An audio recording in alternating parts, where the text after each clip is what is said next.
News मध्ये मी कैलास सोनवणे आपले हार्दिक स्वागत करतो। सुरुवातीला पाहूया 24 तासातील ताज्या घडामोडी। धुळे सहकारी खरेदी विक्री आणि प्रक्रिया संघाच्या निवडणुकीत आमदार कुणाल पाटील यांच्या पॅनलने भाजपच्या पॅटर्नचा उडवला धुव्वा। नगाववारी व फॉरेस्ट कॉलनी परिसरात माझे शहर माझी जबाबदारी अंतर्गत वृक्षारोपणाचा कार्यक्रम संपन्न। महाराष्ट्र टॅलेंट सर्च परीक्षेत गुणवत्ताधारक विद्यार्थ्यांचा पुनर्गौरव सोहळा संपन्न। प्राध्यापक सदाशिव सूर्यवंशी यांचे राजमाता जिजाऊ एक आदर्श माता या विषयावर व्याख्यान संपन्न। बोरकोड येथे रामदेवजी स्पर्श हॉस्पिटलचा शुभारंभ आणि डॉक्टर संजय पाटील यांचा सेवापूर्ती कार्यगौरव समारंभाचा कार्यक्रम संपन्न। आता बातमीपत्र विस्ताराने। धुळे सहकारी खरेदी विक्री आणि प्रक्रिया संघाच्या निवडणुकीत आमदार कुणाल पाटील यांच्या जवाहर शेतकरी विकास पॅनलने सर्वच्या सर्व 15 जागा जिंकून भाजपच्या शेतकरी सेवा विकास पॅनलचा धुव्वा उडविला। धुळे सहकारी खरेदी विक्री प्रक्रिया सोसायटी धुळेच्या पंचवार्षिक निवडणुकीसाठी शहरातील देवपुरातील महाराणा प्रताप हायस्कूल येथे मतदान प्रक्रिया रविवारी होऊन सायंकाळी लगेचच मतमोजणी होऊन यात आमदार कुणाल पाटील यांच्या जवाहर शेतकरी विकास पॅनलने भाजपच्या शेतकरी सेवा विकास पॅनलचा धुव्वा उडवीत 15च्या 15 जागांवर विजय मिळवला। माघारी अंती जवाहर पॅनलच्या 2 जागा या बिनविरोध झाल्या होत्या। धुळे खरेदी विक्री प्रक्रिया सोसायटीची पंचवार्षिक निवडणूक यावेळी भाजपने लढवण्याचा निर्णय घेतला होता। त्यामुळे आमदार कुणाल पाटील यांच्या जवाहर शेतकरी विकास पॅनल व भाजपच्या शेतकरी सेवा विकास पॅनलमध्ये सरळ लढत झाली। माघारी अंती जवाहर पॅनलचे पोपट शिंदे व अरविंद शिरसाट यांची बिनविरोध निवड झाली होती। रविवारी महाराणा प्रताप हायस्कूल येथे 15 जागांसाठी मतदान प्रक्रिया पार पडली व सायंकाळी लागलीच मतमोजणी झाली। यात सर्वच्या सर्व 15 जागा जवाहर पॅनलने जिंकून भाजपच्या शेतकरी विकास पॅनलचा धुव्वा उडवला। विजयानंतर विजयी उमेदवारांच्या समर्थक व कार्यकर्त्यांनी गुलालाची उधळण करत आनंदोत्सव साजरा केला। विजयी उमेदवारात सुशीलाबाई भगवान चौधरी, अनिता योगेश पाटील, लहू काशीनाथ पाटील, सुनील यादवराव पाटील, पंढरीनाथ बुधा पाटील, बापू नारायण खैरनार, संभाजी सिद्धूजी गवळी, इंद्रसिंग नथुसिंग गिरासे, विलास वसंतराव चौधरी, रमेश दत्तात्रय नांदरे, कैलास हिम्मतराव पाटील, दिनकर दौलत पाटील, भटू गोरख पाटील, रोहिदास विठ्ठल पाटील, हिरामन साधू मराठे आदींचा समावेश आहे। खरेदी विक्री संघाच्या निवडणुकीचा निकालाचा आणि मतदानाचा दिवस आहे आणि आज रोजी माननीय आमचे महाराष्ट्र राज्याचे ज्येष्ठ नेते राजेसाहेब यांच्या आशीर्वादाने आणि माननीय आमचे पाणीदार आमदार कुणाल बाबा पाटील यांच्या नेतृत्वाने आम्ही जो आज विजय संपादित करू शकलो याच्यात सर्वात महत्त्वाचं म्हणजे जवाहर ग्रुप आणि आमचे नेते कुणाल बाबा यांचा जो खऱ्या अर्थाने आज विजय समजला जाणार आहे। मित्रांनो, मी तर एकच म्हणेल, विरोधकांनी जे आज हे षडयंत्र म्हणायचं आम्ही समोरच्यांना सांगू इच्छितो की आमचा कुणाल बाबा जसं तुम्हाला कृषी उत्पन्न बाजार समितीमध्ये आम्ही झोपवलं, त्याच्यानंतर लोकसभेमध्ये आम्ही झोपवलं आणि तिसऱ्यांदा आम्ही खरेदी विक्री संघामध्ये त्यांचा पूर्णपणे नायनाट केलेला आहे। आणि मित्रांनो, येणाऱ्या विधानसभेच्या निवडणुकीमध्ये कुणाल बाबांचा हा 50,000 मतांच्या लीडने कुणाल बाबा निवडून येतील आज मी सर्वांसमोर ग्वाही देतो। आणि नंतर तुम्हाला एकच सांगू इच्छितो, आजचा जो विजय आहे तो विजय म्हणजे खऱ्या अर्थाने मतदार राजा आमच्या पाठीशी होता, म्हणूनच आम्ही ही निवडणूक जिंकू शकलो आणि आमच्या कुणाल बाबांच्या नेतृत्वावर सर्व जनतेचा विश्वास आहे, म्हणूनच आम्ही निवडणूक जिंकू शकलो। अन्यथा ही निवडणूक सोपी नव्हती। एकीकडे सर्व बलाढ्य भाजपचे नेते उपस्थित होते आणि त्यांनी पूर्ण ताकद लावलेली होती, तरी आमचे नेते आणि आमचा मतदारांचा त्यांच्या कुठल्याही पैशांच्या पुरता बळी पडला नाही आणि आज आम्ही प्रचंड मतांनी निवडून आलो। मी सर्व निवडून आलेल्या संचालकांचं अभिनंदन करतो आणि मित्रांनो, भविष्यात ही खरेदी विक्री संघ या महाराष्ट्र राज्यामध्ये 1 ते 5 मध्ये राहील असा निर्धार आम्ही आज करतो। धुळे शहरातील प्रभाग क्रमांक 2 मधील नगावबारी व फॉरेस्ट कॉलनी परिसरात माझे शहर माझी जबाबदारी अंतर्गत हरित क्रांती संकल्पनेतून वृक्षारोपणाचा कार्यक्रम संपन्न झाला। धुळे शहरातील प्रभाग क्रमांक 2 येथील नगावबारी व फॉरेस्ट कॉलनी परिसरात माझे शहर माझी जबाबदारी अंतर्गत धुळे शहर विधानसभा प्रमुख अनुप अग्रवाल यांच्या हरित क्रांती संकल्पनेतून वृक्षारोपणाचा कार्यक्रम रविवारी संपन्न झाला। यास देवपूर युवा मंचचे सहकार्य लाभले। या प्रसंगी धुळे शहर विधानसभा प्रमुख अनुप अग्रवाल, माजी नगरसेविका भारती माळी, फॉरेस्ट कॉलनी सोसायटीचे चेअरमन दगडू धनगवाळ, ज्येष्ठ पत्रकार रवींद्र इंगळे, राजेंद्र सोनार, राजेश्वरी माध्यमिक महाविद्यालयाचे मुख्याध्यापक संदीप सोनवणे, सुनील कपिल, अरुण कलाल, राजेंद्र जाखळे, मंगल पवार, भीमराव पाटील, प्रेरणा बहुउद्देशीय सेवाभावी संस्थेचे अध्यक्ष चेतन पाटोळे, योगेश चव्हाण, संदीप गुरव, छबलाल पाटील, सोनू माळे, विजू माळे, ऋषभ पगारे, प्रशांत माळी, उज्ज्वल खिवसरा, यश सोनार, आकाश ठाकूर, दीपक माळी, राज चव्हाण, विजय साळवे, यमुनाबाई चव्हाण, प्रमिला पगारे, सीमा नगराळे, वैशाली गोसावी तसेच परिसरातील नागरिक मोठ्या संख्येने उपस्थित होते। या कार्यक्रमास जयपूर युवा मंच अध्यक्ष अमोल मराठे यांचे विशेष सहकार्य लाभले। महाराष्ट्र टॅलेंट सर्च परीक्षेत धुळे केंद्रस्तरीय गुणवत्ताधारक विद्यार्थ्यांचा गुणगौरव सोहळ्याचा कार्यक्रम जुने धुळे येथील एकविरा देवी मंदिरासमोरील कान्होश्री लॉन येथे रविवारी संपन्न झाला। महाराष्ट्र टॅलेंट सर्च परीक्षेमधील गुणवत्ताधारक विद्यार्थ्यांचा गुणगौरव सोहळ्याचा कार्यक्रम जुने धुळे येथील एकविरादेवी मंदिरासमोरील कान्होश्री लॉन्स येथे रविवारी संपन्न झाला। प्रमुख अतिथींच्या हस्ते महापुरुषांच्या प्रतिमेचे पूजन करून कार्यक्रमास सुरुवात करण्यात आली। महाराष्ट्र टॅलेंट सर्च स्पर्धा परीक्षा जळगाव येथे घेण्यात आल्या होत्या। यात धुळे केंद्रस्तरीय गुणवत्ताधारक विद्यार्थ्यांचा प्रमुख अतिथींच्या हस्ते प्रशस्तीपत्र देऊन गौरव करण्यात आला। यावेळी प्रशांत माळी, हिलाल माळी, रविकिरण पाटकरी, हरीश माळी, योगेंद्र जुनागडे, संजय दीक्षित आदी उपस्थित होते। जिल्हा समन्वयक MTS परीक्षा आज जानेवारी 2024 रोजी जी MTS परीक्षा झाली होती, त्या परीक्षेमध्ये गुणवत्तेमध्ये आलेल्या विद्यार्थ्यांचा आज गुणगौरव समारंभ आयोजित करण्यात आलेला होता। जवळजवळ या ठिकाणी 80 ते 90 बक्षिसांनी वाटप केली। या परीक्षेसाठी संपूर्ण जिल्ह्यातून 2000 विद्यार्थी परीक्षेसाठी बसले होते। त्यापैकी 80 विद्यार्थी हे गुणवत्ता यादीत आलेले आहे। तसेच फक्त केंद्रातच नाही तर राज्याच्या मेरिट लिस्टमध्ये देखील 2 विद्यार्थी 7वीचे आणि 6वीचे विद्यार्थ्यांनी ही राज्यात दुसरी आणि राज्यात तिसरी अशा प्रकारे क्रमांकाने पास झालेली आहे। ही परीक्षा जवळजवळ 10 ते 15 वर्षापासून आपण धुळ्यामध्ये सुरू केलेली आहे आणि विद्यार्थ्यांचा सुप्त गुणांना वाव मिळायला हवा, बौद्धिक विकास साधावा म्हणून ही स्पर्धा परीक्षा शालेय जीवनापासून आपण सुरू केलेली आहे। इयत्ता 2री ते 7वीपर्यंतचे विद्यार्थी या परीक्षेसाठी प्रविष्ट होत असतात आणि यामुळे काय होतं, या परीक्षेमुळे मुलांचा जी स्कॉलरशिपची शिष्यवृत्ती परीक्षा असते आपली 5वीसाठी आणि 8वीसाठी तिची संपूर्ण तयारी आपण या परीक्षेच्या माध्यमातून करून घेत असतो आणि विद्यार्थी देखील त्या पद्धतीने या परीक्षांना सामोरे जातात आणि मग पुढील होणाऱ्या MPSC असेल, UPSC असेल, NET सेटच्या परीक्षा असतील किंवा अशा अनेक प्रकारच्या स्पर्धा परीक्षांमध्ये त्यांना शालेय जीवनापासून सुरुवात होते आणि पुढे त्यांच्या मनामध्ये जी भीती असते ती भीती राहत नाही आणि ते आपल्या जीवनामध्ये पुढे यशस्वी होतात। आणि म्हणून आम्ही हा कार्यक्रम किंवा ही परीक्षा आम्ही धुळ्यामध्ये रविकिरण पाटकरी माझे मित्र आणि दोघं मिळून या ठिकाणी दरवर्षी परीक्षा घेत असतो आणि विद्यार्थ्यांच्या ठिकाणी प्रोत्साहित करतो। धुळे शहरातील देवपुरातील जैन ज्येष्ठ नागरिक संघात प्रख्यात व्याख्याते प्राध्यापक सदाशिव सूर्यवंशी यांचे राजमाता जिजाऊ एक आदर्श माता या विषयावर शनिवारी व्याख्यान संपन्न झाले। धुळे शहरातील देवपुरातील जय हिंद ज्येष्ठ नागरिक संघात प्रख्यात व्याख्याते प्राध्यापक सदाशिव सूर्यवंशी यांचे राजमाता जिजाऊ एक आदर्श माता या विषयावर व्याख्यानाचे शनिवारी सायंकाळी आयोजन करण्यात आले होते। प्रमुख अतिथींच्या हस्ते राजमाता जिजाऊ यांच्या प्रतिमेचे पूजन करून अभिवादन करीत कार्यक्रमास सुरुवात करण्यात आली। यावेळी व्याख्याते प्राध्यापक सदाशिव सूर्यवंशी यांचा सत्कार करण्यात आला। त्यानंतर प्राध्यापक सूर्यवंशी यांनी व्याख्यानास सुरुवात केली। व्याख्यानात त्यांनी राजमाता जिजाऊ यांच्या विविध पैलूंवर प्रकाशझोत टाकला। या प्रसंगी ज्येष्ठ नागरिक संघाचे अध्यक्ष संतोष सूर्यवंशी, BK समीर, अशोक शिंदे यांच्यासह कार्यकारिणी सदस्य व इतर ज्येष्ठ नागरिक मोठ्या संख्येने उपस्थित होते। राष्ट्रमाता जिजाऊमासाहेब हिंदवी स्वराज्याचे संस्थापक छत्रपती शिवाजी महाराज यांच्याच आज राजमाता आई कशी असावी, मुलाला तिने कसे संस्कार टाकावे, एक आदर्श आई, आदर्श सासू, आदर्श आजी, आदर्श राष्ट्रमाता। मी म्हणतो जिजाऊ नसती तर हा इतिहासच घडला नसता। प्रत्येक ठिकाणी जिजाऊची भूमिका आहे। म्हणजे शहाजीराजे जरी यांच्या दरबारात शहाजीराजे कुठे त्याचं संरक्षण कोणाचं, संभाजीचा जन्म सईबाई लहानपणी ते वारले, जिजाऊने त्याचा सांभाळ केला सगळ्यांच्या माध्यमातून आणि तिथून जिजाऊंनी संभाजीवर संस्कार टाकले. शहाजींकडे बी लक्ष, शिवाजींकडे बी लक्ष, मोहिमांकडे लक्ष.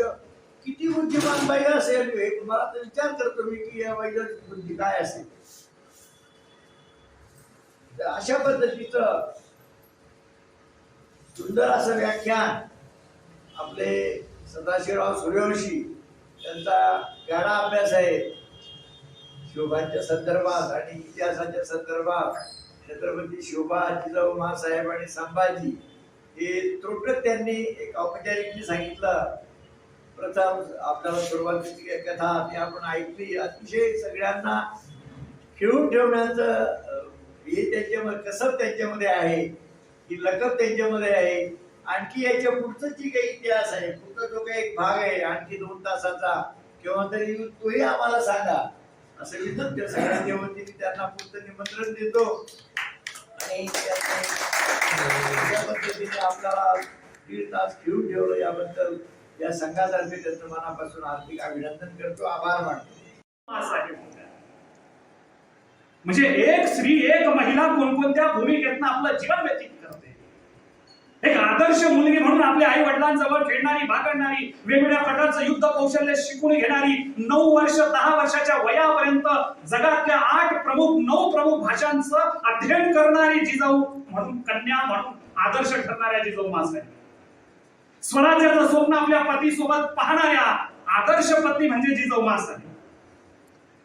आपल्या परिवारासोबत, आपल्या कुटुंबासोबत जरी आपल्या पित्याकडून काही घात झाला असेल तरी देखील आपल्या परिवाराच्या पाठीमागे आपल्या परिवाराची काळजी वाहणाऱ्या, बहुजन लोकांची काळजी वाहणाऱ्या आदर्श सून, आदर्श महिला म्हणून ज्यांचा उल्लेख करावा अशा जिजाऊ माँसाहेब. इकडं आपल्या सुनेचं निधन झालेलं आहे. सुनेची 2 वर्ष स्वतः काळजी घेणाऱ्या आदर्श सासू म्हणजे जिजाऊ माँसाहेब. सुनेचं निधन झालं, आपला मुलगा तिच्या अंत्यविधीसाठी येऊ शकत नाही, म्हणून मुलाची ही भूमिका सुनेच्या पुढे तिच्या अंत्यविधीसाठी सर्व क्रिया करून घेण्यासाठी, सर्व क्रियाक्रम करून घेण्यासाठी पुढे सरसावणारी विज्ञानवादी भूमिका असणारी भावकी म्हणजे राष्ट्रमाता जिजाऊ माँसाहेब होत्या. आता 10 नोव्हेंबर 1659 दुपारच्या वेळेस शिवबा राजाने अफजल खानाची काही भेटली कथा माहिती. आपल्याला ही कथा माहिती आहे, ही कहाणी माहिती आहे, अगदी रंजक पद्धतीने आपल्यापर्यंत ती पोहोचवण्यात येतं, मान्य आहे. मात्र खरी शिवबाराजांची लढाई तिथून सुरू होते, तिथं लढाई संपलेली नाही. संध्याकाळ झाली, सर्व मावळे त्या ठिकाणी गडावरती राजांसमोर हजर झाले आणि रात्रीपासून राजांची मोहीम सुरू झाली. नारली, सुपे, वारली असं एक प्रांत काबीज करत राजे 10 नोव्हेंबर 1659 पासून 15 दिवसाच्या कालावधीमध्ये कोल्हापूर पर्यंत राजांनी मजल मारलेली आहे. या 15 दिवसाच्या कालावधीमध्ये राजांनी जेवढा प्रांत काबीज केला, पुढच्या 15 वर्षापर्यंत देखील त्यांना मिळवता आला नसता. त्यांना ठाऊक होतं, जिजाऊ माँसाहेबांचं धोरण होतं, राजे ज्या वेळेस शत्रू पराभूत झालेला असतो ना त्यावेळेस तो पूर्णतः खचलेला असतो आणि अशा वेळेस जर आपण त्याच्यावरती आक्रमण केलं तर आपला विजय निश्चित असतो. म्हणून या 15 दिवसाच्या कालावधीमध्ये राजांनी जो प्रांत काबीज केला तो पुढच्या 15 वर्षामध्ये देखील त्यांना मिळवता आला नसता. पुन्हा 26 नोव्हेंबर 1659 दिवस उजाडला. राजे पन्हाळ्याच्या दिशेने जाऊ लागलेले आणि राजांना सोडून 800 मावळे पन्हाळ्याच्या किल्लेदाराशी जाऊन मिळाले. त्यांनी सांगितलं की आमचं आणि शिवाजी राजांचं जमत नाही, त्यांची चाकरी आम्ही आता करू शकत नाही, तुमच्याकडे चाकरी करू इच्छितो. आणि पन्हाळ्याच्या किल्लेदारांनी त्यांना आपल्या चाकरीमध्ये घेऊन घेतलं. कधी 26 नोव्हेंबर 1659. धुळे तालुक्यातील बोरकुंड येथे डॉक्टर रोहन कुलकर्णी यांच्या रामदेवजी स्पर्श हॉस्पिटलचा रविवारी मोठा उत्साहात शुभारंभ करण्यात आला. यावेळी मोफत आरोग्य तपासणी शिबिराचे आयोजन करण्यात आले. धुळे तालुक्यातील बोरकुंड येथील मेन रोड बाजारपेठ येथे डॉक्टर रोहन कुलकर्णी यांच्या रामदेवजी स्पर्श हॉस्पिटलचा शुभारंभ रविवारी सकाळी मोठ्या उत्साहात संपन्न झाला. यावेळी मोफत सर्व रोग आरोग्य तपासणी शिबिराचे आयोजनही करण्यात आले होते. ग्रामीण भागातील नागरिकांचा शहरात जाण्यासाठी वेळ व पैसा वाया जातो, त्यामुळे त्यांची ग्रामीण भागातच आरोग्याची सुविधा व्हावी या उदात्त हेतूने सदर हॉस्पिटलचा शुभारंभ करण्यात आला. हॉस्पिटलच्या शुभारंभानिमित्त मोफत सर्व रोग आरोग्य तपासणी शिबिराचे आयोजन करण्यात आले होते. यावेळी doctor Rohan Kulkarni, doctor Supriya Kulkarni, doctor Vinayak Patil आदी उपस्थित होते. आज बोरकुंड गावात श्री रामदेवजी बाबाच्या कृपेने श्री रामदेवजी स्पर्श हॉस्पिटलचा शुभारंभ प्रसंगी आज धुळ्याचे सुप्रसिद्ध MD डॉक्टर सन्माननीय डॉक्टर रोहन कुलकर्णी सर तसेच त्यांच्या धर्मपत्नी डॉक्टर सुप्रिया कुलकर्णी ज्या स्त्रीरोगतज्ञ आहेत, ज्या लेप्रोस्कोपी स्त्रीरोगतज्ञ अशा धुळ्यात त्यांचं नामांकितच नाव आहे, आणि जे ICUला सांभाळतात असे general physician doctor Vinayak Patil sir, त्यांच्या संयुक्त विद्यमाने आज बोरकुंड गावात रामदेवजी मेडिकलच्या वरती रामदेवजी स्पर्श हॉस्पिटलचे शुभारंभ करण्यात येत आहे. या हॉस्पिटलचा शुभारंभ करण्यामागे एक महत्त्वाचा हेतू, ग्रामीण भागातील जनता धुळ्याला जाण्यासाठी त्याच्याकडे पुरेसा पैसा नसतो आणि वेळही नसतो, म्हणून ते व्यतीत होत असतात आणि ते आपल्या तब्येतीची काळजी घेत नाही. सरांना ते लक्षात आल्यानंतर सरांनी होऊन सांगितलं की आपण बोरकुंडसारख्या गावात आपण एक हॉस्पिटल, छोटं हॉस्पिटल उभारू आणि तिथं गरिबांची सेवा कशी होईल त्या अनुषंगाने सरांनी मॅडमांनी हा एक चांगला पाऊल इथं बोरकुंड गावात सुरुवात केली आहे. त्यासाठी रामदेवजी मेडिकलच्या वतीने त्यांना सहकार्य करण्यात येत आहे. रामदेवजी स्पर्श हॉस्पिटल आणि रामदेवजी मेडिकलच्या संयुक्त विद्यमाने आज बोरकुंड गावात भव्य सर्व रोग तपासणी शिबिराचे आयोजन करण्यात आले आहे. मोफत 100% मोफत या शिबिराचं आयोजन करण्यात असून शिबिरात मोफत तपासण्या, मोफत निदान करून त्याच्यात सल्ला देण्यात येत आहे. या शिबिराचे आयोजन आज सकाळी 10 वाजेपासून सुरुवात झालेली आहे. शेकडो रुग्णांनी तपासणी केलेली आहे. शिबिर अजून चालू आहे. शिबिरात 200-400 रुग्ण तपासणी करतील अशी आम्हाला आशा आहे आणि जास्तीत जास्त लोकांना कसा फायदा होईल हाच उद्देश आमचा सगळ्यांचा आहे. त्या निमित्ताने आज शिबिराचे आयोजन करण्यात आले होते आणि त्या निमित्ताने डॉक्टरांनी, सरांनी, त्यांच्या टीमने खूप असं सहकार्य केलं. त्याबद्दल मी सगळ्यांचा मनापासून आभार मानतो. समस्त बोरकुंड ग्रामपंचायत, बोरकुंड ग्रामस्थांच्या वतीने मी सगळ्यांचा मनपूर्वक आभार मानतो. धन्यवाद. सहाय्यक पशुधन विकास अधिकारी डॉक्टर संजय पाटील यांचा सेवापूर्ती कार्य गौरव समारंभाचा कार्यक्रम शहरातील नकाने रोडवरील हॉटेल राधाकृष्ण येथे रविवारी संपन्न झाला. सहाय्यक पशुधन विकास अधिकारी म्हणून निवृत्त झालेले डॉक्टर संजय दगडू पाटील यांचा सेवापूर्ती कार्यगौरव समारंभाचा कार्यक्रम नकाने रोडवरील हॉटेल राधाकृष्ण येथे रविवारी सकाळी संपन्न झाला. कार्यक्रमाच्या अध्यक्षस्थानी मराठा सेवा संघाचे राष्ट्रीय अध्यक्ष कामाजी पवार हे उपस्थित होते, तर प्रमुख अतिथी म्हणून धुळे ग्रामीणचे आमदार कुणाल पाटील हे उपस्थित होते. यावेळी गौरवकीयचेही प्रकाशन करण्यात आले. प्रमुख अतिथींच्या हस्ते दीपप्रज्वलन करून कार्यक्रमास सुरुवात करण्यात आली. त्यानंतर डॉक्टर संजय पाटील यांना सपत्नीक मान्यवरांच्या हस्ते गौरवण्यात आले. यावेळी अनेक मान्यवरांनी मार्गदर्शन करताना पाटील यांच्या कार्याचा गौरव केला. या प्रसंगी ग्रामीणचे आमदार कुणाल पाटील, मराठा सेवा संघाचे राष्ट्रीय अध्यक्ष कामाजी पवार, अनिल पवार, मारुती कानोले, बलराज मगर, भगवान पाटील, डॉक्टर तुळशीराम गावित, अशोक चौधरी, संदीप पाटील, प्रवीण बडक, प्राध्यापक BA पाटील आदी उपस्थित होते. मी डॉक्टर तुळशीराम गावितांना सुद्धा म्हटलं होतं, पण आमदार मंजुळाताई गावित आणि त्यांचं म्हणणं होतं काही झालं तरी तुमचा हा गौरव झाला पाहिजे. आणि ह्या गौरवाच्या याच्यामध्ये मी 1 रुपयाही खर्च केला नाही आणि पुस्तकाच्या रूपात ह्या समितीनं 2.5 लाखाच्या वर पैसा जमा करून या ठिकाणी हा कार्यक्रम त्यांनी घडवला. सगळ्यांच्या सदिच्छा घेत हा पहिला कार्यक्रम आमच्या धुळे जिल्ह्यात असा असेल की एका कार्यकर्त्याच्या गौरवासाठी एवढ्या प्रकारे निधी जमा करतात. शेवटच्या क्षणापर्यंत गेल्या 5-6 दिवसापासून पैशांचा ओघ होता, परंतु आमच्या पदाधिकाऱ्यांनी ते पैसे नाकारले, कारण की गौरव अंकाचं काम संपलेलं आहे. आता तुमच्या शुभेच्छांची आता आवश्यकता नाही. तोंडे या शब्द सुमनाने आम्ही तुमच्या सदिच्छा स्वीकारतो अशा समितीच्या पदाधिकाऱ्यांनी सांगितलं. ज्या ज्या या ठिकाणी 67 मान्यवरांनी ह्या गौरव विशेषांकामध्ये लेख दिलेले आहेत, मनोगत छानपैकी मांडलेले आहेत. खरोखर मी भारावून गेलो की त्यांनी ज्या पद्धतीने माझ्या बारीक बारीक कामाचे धागे निवडले आहेत आणि त्या ठिकाणी त्यांनी ते मांडले आहेत की मलाही त्याची कल्पना नाही की मी खरंच असा जगलो का, मी असा वावरलो का. एवढे बारीक बारीक निरीक्षणं त्या विशेषज्ञात त्या मान्यवरांनी नोंदवलेले आहेत. काल अखिल भारतीय राज्य सरकारी कर्मचारी महासंघाचे राष्ट्रीय अध्यक्ष सुभाषजी लांबांचा फोन आला, डॉक्टर साहब आप all India state government employees federation के पदाधिकारी हो, आप हमें इन्वाइट नहीं किया, हमें बुलाया नाही. म्हणजे एवढं प्रेम राष्ट्रीय नेत्यांचं माझ्यावर आहे. त्याच्याबद्दल मी या सगळ्या मान्यवरांचे एवढे मोठे नेते या ठिकाणी माझ्या कौतुकासाठी, मला कामासाठी प्रोत्साहन देण्यासाठी, शुभेच्छा देण्यासाठी आले. त्यांचा खरोखर मी ऋण शब्दात व्यक्त करू शकणार नाही. सर्वांविषयी अनेक वक्त्यांनी या ठिकाणी अनेक गोष्टी सांगितल्या असतील, परंतु मी सुरुवातीला जे म्हणालो त्याप्रमाणे स्वतःचं काम करत असताना मी ज्या विषयामध्ये आहे, ज्या गोष्टीकरता या सरकार मला पगार देतं त्या विषयाला मी न्याय दिला पाहिजे आणि ते काम मी माझं प्राधान्याने केलं पाहिजे हे मानणारा नेहमी डॉक्टर साहेब. मी सुरुवातीला 2014मध्ये पहिल्यांदा आमदार झालो. आमदार झाल्याच्या नंतर या तालुक्यामधल्या जिल्ह्यामधल्या अनेक गोष्टी समस्या लोक माझ्यापुढे मांडत असायचे.